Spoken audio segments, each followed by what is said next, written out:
আসসালামু আলাইকুম। এবিসি স্কুলের পক্ষ থেকে আজকের এই ক্লাসে আপনাদের সবাইকে স্বাগতম। আজকে আমি আলোচনা করব সপ্তম শ্রেণীর ইংলিশ বইটি নিয়ে।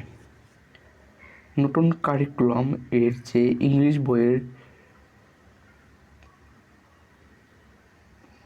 যে চ্যাপ্টারগুলো অন্তর্ভুক্ত করা আছে সেগুলো নিয়ে আমি আজকে আলোচনা করব। তো আজকে আমার আলোচনার বিষয় হচ্ছিল আর ড্রিম স্কুল। আর ড্রিম স্কুল গত ক্লাসে আমি আলোচনা করছি। আজকে আমি আলোচনা করব আর ড্রিম স্কুলের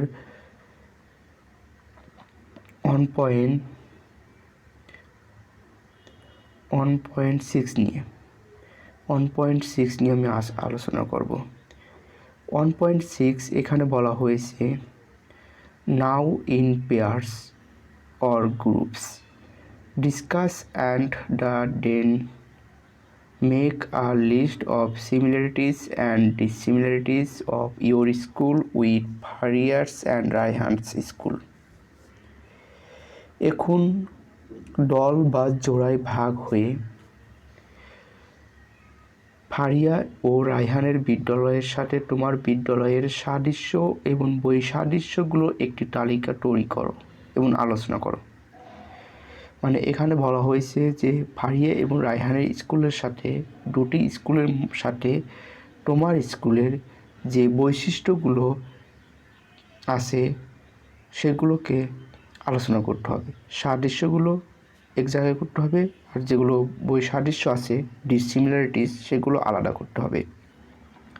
তো আমি এটি করে অ্যান্সার করে নোট করে রাখছি, সেখান থেকে আমি আপনাদেরকে দেখিয়ে দেব, চাইলে আপনারা নোট করে নিতে পারেন। এটি হলো সেই অ্যান্সার, আমি এখানে নোট করে রাখছি, আপনারা এখান থেকে নোট করে নিতে পারেন। তো আমি এখানে লিখছি our school versus Fariya's and Raihan's school, মানে ফারিয়া এবং রায়হানের স্কুলের সাথে আমার স্কুলের যে সাদৃশ্য বা ডিসিমিলারিটি আছে সেগুলো আমি পার্থক্যগুলো লিখে রাখছি।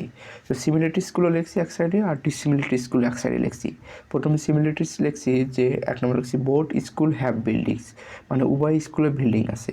ফারিয়া রায়হান স্কুলের বিল্ডিং আছে, আমার স্কুলেও একটা বিল্ডিং আছে, তাহলে বোথ স্কুলস হ্যাভ বিল্ডিংস।